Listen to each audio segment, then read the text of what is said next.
everyone, this is Deepti Patel from Dr. Hari Singh Gaur University, Sagar.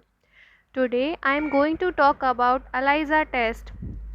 ELISA stands for Enzyme Linked Immunosorbent Assay.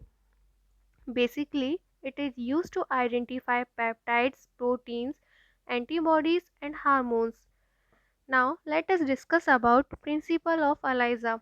It is sensitive immunoassay that uses an enzyme linked to an antibody or antigen as a marker for the detection of a specific protein, especially an antigen or antibody. It involves detection of analyte in a liquid sample using liquid reagent or dry strips. I will start this presentation with an example, right? That how this test is performed for a certain condition. Let's suppose there is a person who has infection and in his serum in the laboratory we want to detect the presence of a specific type of antigen to rule out or rule in about the presence of certain microbe. Now what we can do, if we are going to do ELISA procedure, the basis of this procedure is that it can be used to detect the presence of antigen that are recognized by an antibody, or it can be used to test for antibodies that recognize an antigen. Now what materials we require? Testing sample, antibody antigen, microtiter plate, blocking buffer, washing buffer, substrate and enzyme. And the sample we require: serum, urine, semen, stool, etc. There are three types of ELISA: non-competitive, competitive, multiple and portable. Non-competitive is further divided into three categories: indirect ELISA, direct ELISA and sandwich ELISA. There is a plastic plate which is called ELISA plate. ELISA plate has many microvalves. It has many small depressions which are called microvalves. Most of the ELISA layers have about 96 microvalves, 96 depressions, right? Now what we do that in these microvalves will make the antigen antibody reaction, right? How we do that? Let's suppose that A antigen is there, B antigen is there and C antigen is there. These three antigen will stick with the plastic surface. This plate is made of polystyrene and peptides or proteins and different antigen antibodies. They love to stick to this. Now, was antigen or stick over there? Let's suppose we are looking for the presence or absence of antigen V. Now, what we can do? We can do this in the laboratory. We must have a reagent in which there is a preformed antibodies, right? Which are anti-V. Let's suppose in this example, as a doctor, you want to confirm that patient serum has B antigen or not. If you want to detect that B antigen is present it or not, one way to do is a simple ELISA test. Call it direct ELISA test. In this test, we will bring antibodies B, and these antibodies are already attached with certain types of enzymes. This enzyme has a special character. It can convert colorless substrate into colorful product. Before adding antibody into well, we have to add blocking reagent. This is a chemical substance which will bind with that plastic surface which is not having any antigen bond. It will block all the surface where no antigen is bound. So reaction will occur only with these antigen. So, so we are looking for the presence or absence of antigen V.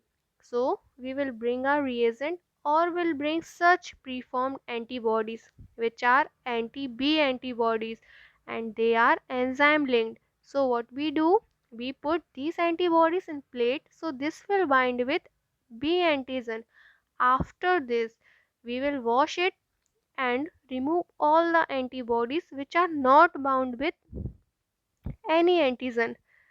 Then added the laboratory reagent. After this we will add colorless substrate, and if this enzyme is there after washing it, if it is sticking there, it will convert this colorless substance into colorful product.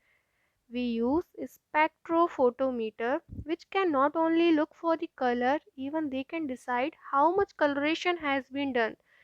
So this is called direct ELISA testing. Now come to indirect ELISA. Let's suppose if the person is infected with HIV, his body is going to produce anti-HIV antibodies against it, and these antibodies can be detected in the serum of the person by indirect ELISA.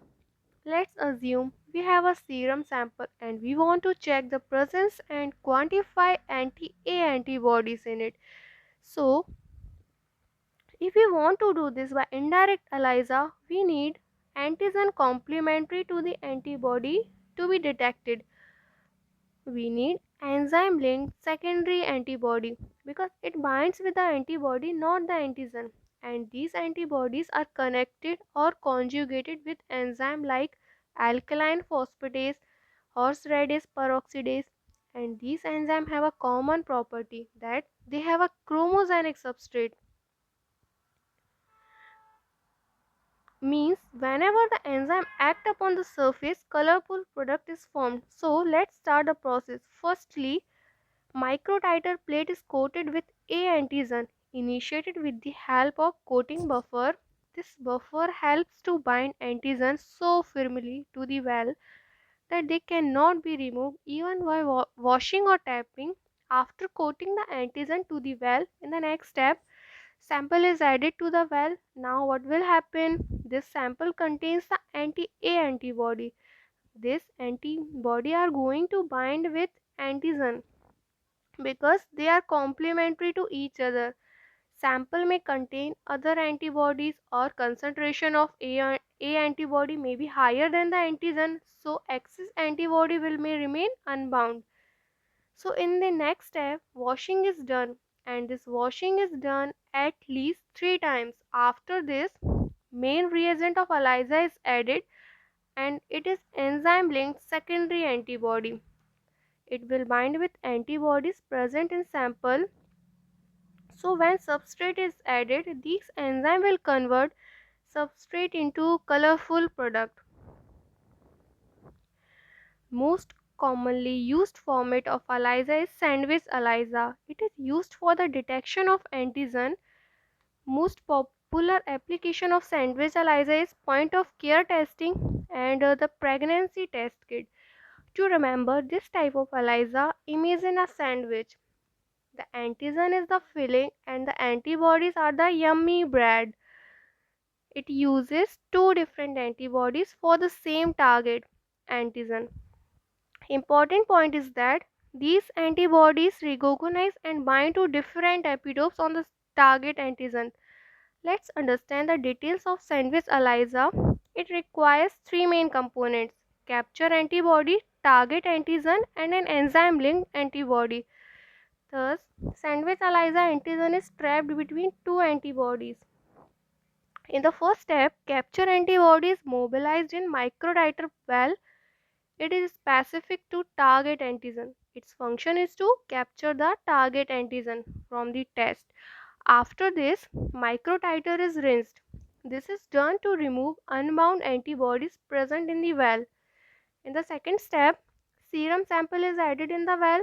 Serum from patient may contain different antigen, but the capture antibody is specific for target antigen. It will bind with capture antibody present in the well.